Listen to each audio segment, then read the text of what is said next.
Untuk membahasnya telah bergabung bersama kami ada staf khusus Menteri Sekretaris Negara Valdo Maldini dan juga juru bicara Timnas Anies Baswedan Muhaimin Iskandar, Bang Geis Khalifa. Ya, langsung saja kita sapa. Selamat sore Bang Geis dan juga Bang Valdo. Pertama saya ingin menuju ke Bang Geis terlebih dahulu. Anies ini menyebutkan miris dengan kebebasan berpendapat di Indonesia. Ada istilah akhirnya supaya nggak terlilit dengan masalah hukum, menyebut dengan istilah Konoha dan Wakanda begitu. Apakah memang separah itukah kebebasan berpendapat di Indonesia? Apa sih yang menjadi dasar-dasarnya sehingga Anies menyampaikan hal tersebut? Bang Geis. Ya, terima kasih. Jadi kalau secara data ya, kita lebih enak bicara pakai data saja ya. Indeks demokrasi kita di tahun 2015 itu 7,03. Di tahun 2021 turun skornya menjadi 6,71.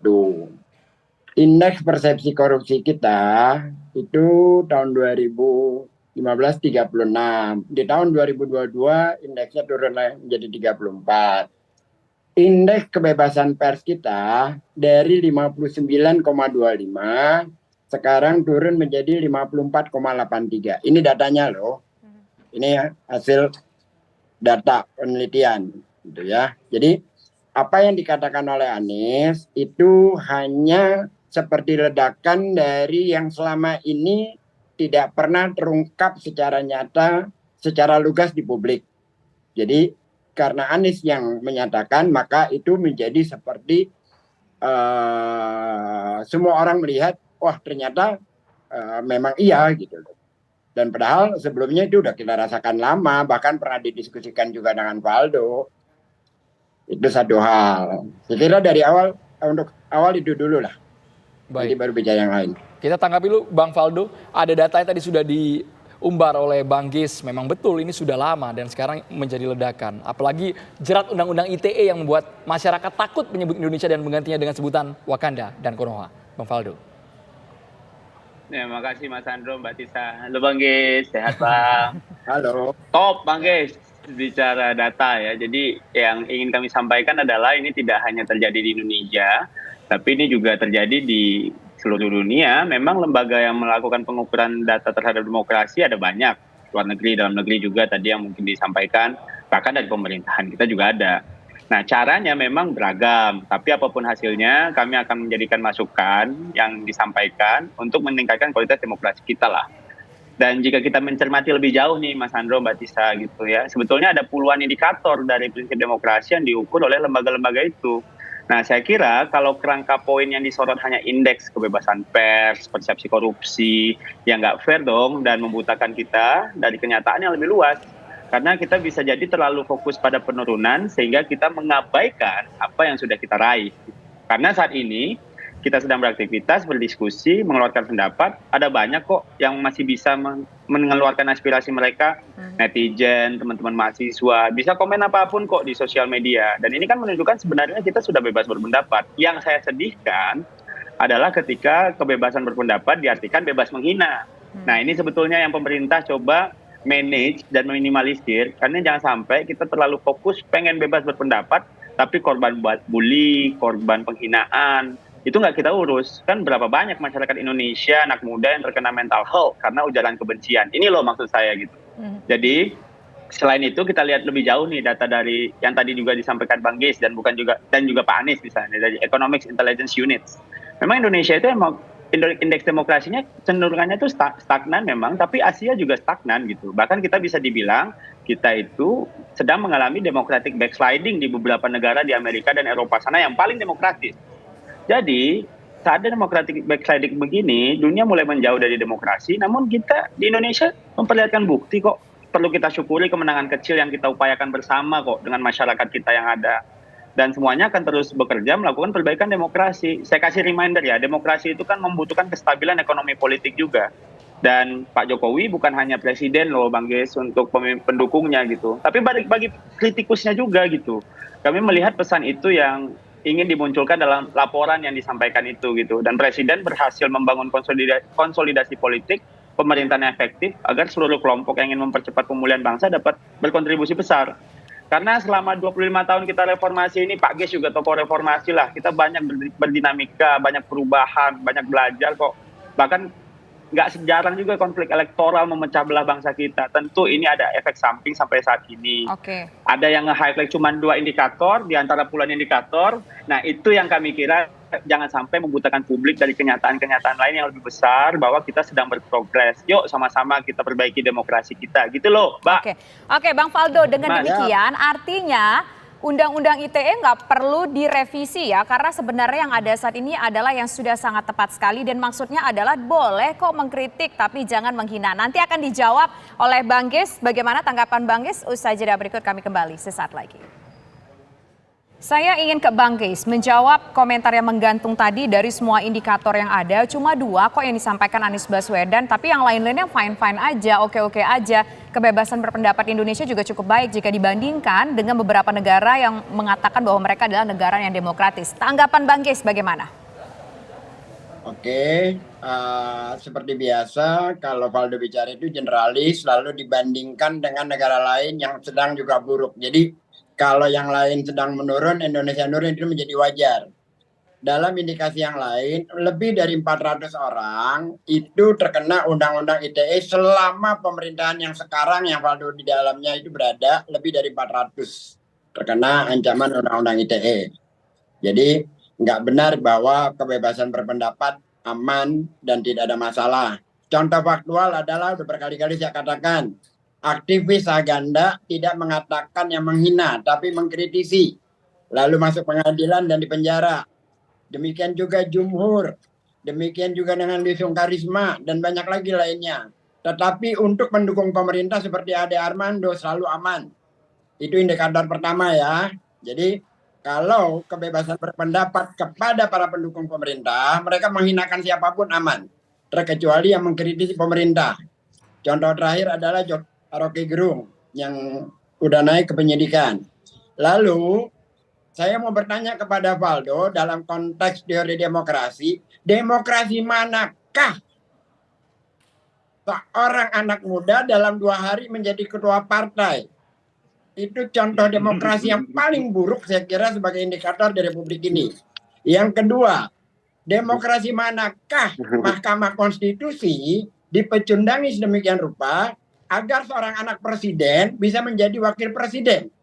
Dalam teori demokrasi manakah yang sehat, yang bahwa itu bisa dibenarkan? Itu 3 indikator yang faktual yang sekarang ini ada.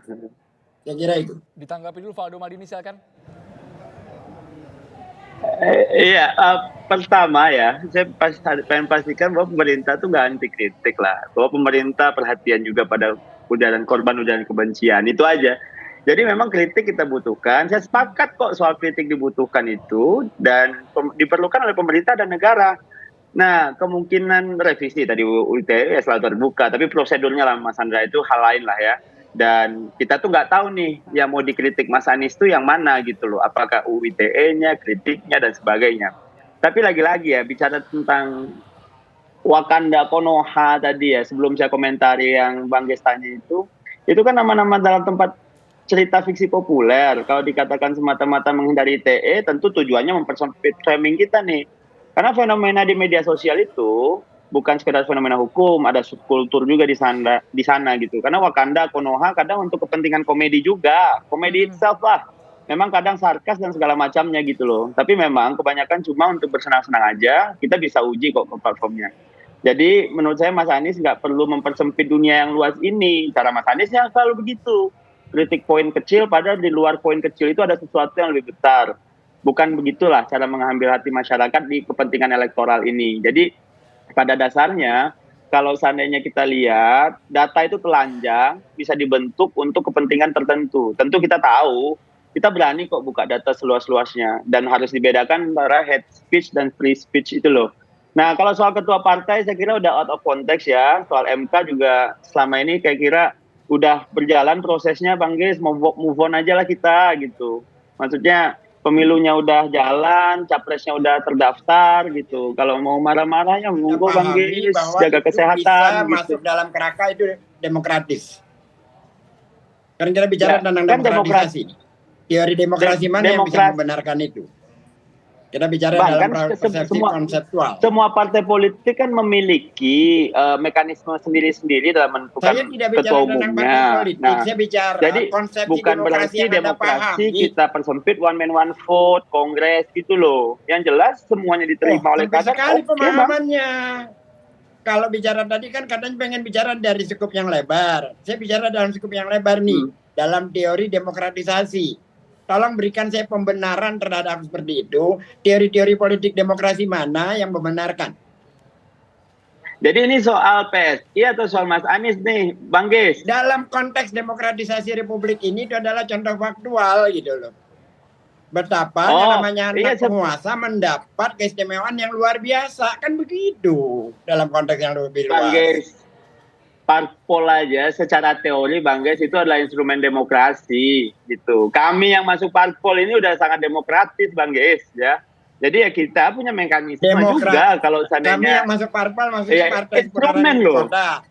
Kalau kita, Anda berjuang kan untuk itu instrumen demokrasi sebagai muda, bagaimana ketua umum tidak berkompetisi untuk menjadi ketua umum? Di mana letak demokrasinya? Iya. Oke, kita saya fokus sih pengen ke bahas soal angka dan survei ya, bukan teori demokrasi nih. Secara konseptual gitu loh. Oke, silakan Bang Faldo. Kita beri kesempatan kepada Bang Faldo untuk menanggapi. Kita fokus soal Konoha dan Wakanda, soal diksi itu dulu. Iya. Ya, soal Wakanda dan Konoha tadi seperti saya sampaikan gitu. Itu kan subculture masyarakat juga ada di situ. Jadi ya ada inilah ya, tidak hanya dipandang bahwa ini adalah hanya semata-mata seperti menghindari UU ITE gitu. Mas Anies kan seringnya begitu. Dia itu tembak yang kecil padahal dari yang lebih besar itu banyak yang bisa dibahas. Jadi saya curiga dari itu Mas Anies ini membayangkan UU ITE itu hanya untuk melindungi pemerintah. Jika saya salah tolong dikoreksi nih. Jadi UU ITE itu kan disahkan untuk melindungi seluruh masyarakat Indonesia. Lagi-lagi jangan dipelintir, jangan dipersempit. Makanya kadang-kadang saya tuh pengen bertanya gitu, Mas Anies ini nembaknya kemana? Kalau bicara teori demokrasi banyak lah, ada UFEN, ada DAL gitu. Semuanya soal teori tentang partisipasi publik kok, tentang pemilu. Ini semua masih dijalankan kok di Indonesia. Baik Bang Faldo. Bang Ges ditanggapi yang disasar Anies Baswedan ini kemana? Maksud Wakanda dan juga Konoha yang dianggap Faldo Maldini ini mempersempit ruang demokrasi. Kan memang turun. Kan udah ada tuh datanya. Indeks demokrasi kita memang turun. 400 orang lebih disasar dengan undang-undang ITE gitu loh. Oke, Bang Ges. Dari tadi kita diskusi bolak-balik ke sana. Kalau seandainya, Bang Ges terakhir pertanyaan. Kalau seandainya, oke ini kita belum memasuki pencoblosan begitu ya. Kita belum tahu hasil pemilu akan seperti apa. Kalau seandainya Anies Baswedan terpilih menjadi Presiden Republik Indonesia, apakah kemudian akan merevisi undang-undang ITE tersebut atau mungkin bisa saja mencabut hal tersebut? Pasti direvisi. Oke. Pasti direvisi. Ketujuan awal yang tadinya itu kan tadinya kan itu bukan untuk undang-undang dalam konteks politik. Itu kan untuk undang-undang perusahaan itu sebenarnya. Akhirnya terus menjebak kita semua hingga ratusan orang terjerat undang-undang ITE. Ratusan orang itu bukan yang dalam konteks semua ya, hanya kepada yang kontra kepada pemerintah. Itu faktualnya. Kasusnya Edi Mulyadi itu kena. Tadi saya sudah sebutkan, seorang perempuan di Bogor itu juga terjerat undang-undang ITE gitu kan. Tetapi siapapun dia, orang-orang yang pro pemerintah tetapi menghinakan orang lain itu aman. Contoh faktual ya, Ade Armando, Denny Siregar, Abu Janda, itu kan banyak kasus-kasusnya. Gak pernah masalah itu gitu loh. Itu adalah bagaimana undang-undang digunakan untuk kepentingan kekuasaan. Baik, Bang Ges. Bahkan menurut kemarin Bang Ges, kan orang-orang di lingkaran pemerintah udah aman ya, dipanggil Bang Ges ya. untuk menyasar. Update nih, Bang Ges, Bang Ade Armando juga diperkarakan kok itu. Diupdate lah, kawan-kawan juga kena kok. Tapi ya tinggal dilaporin aja. Tapi tidak pernah diproses di pengadilan. Oke, baik, terima kasih. 2 kali dia bilang Bang, Abang tapi terakhir nih ya, saya yang pengen katanya menyampaikan, kebebasan. jangan pesimis sekali Bang Ges. Soalnya indeksnya itu stagnan kok antara 6 sampai 7, dunia turun. Dari 2006 loh Pak. Jadinya baik. jangan pesimis sekali lah Bang Ges. Oke, kita dapat Kasian poinnya, masyarakat kita kalau dapat dikasih poin dari narasi Bang Ges, pesimis kita dapat terus. poin dari Bang Indeksnya Dari Faldo. koalisi perubahan. Indeksnya 7,03. Baik, terima kasih abang-abang semua, selamat Turun, sore. bukan Terima stagnan. kasih Iya, sudah bergabung jadi bersama kami di dilaporkan program aja, Hari laporkan Ini. aja. Sepertinya kalau harus kita ada ajak yang- ngopi bareng nih antara Gus Khalifa dan juga Setelah Faldo siaran, Maldini oke, boleh ya. ngopi bareng, Terima kita kasih, bicara Bang Ges soal sama ini. Bang Faldo, sepertinya belum usai tadi adu argumennya Betul, antar kedua Andre. belah pihak.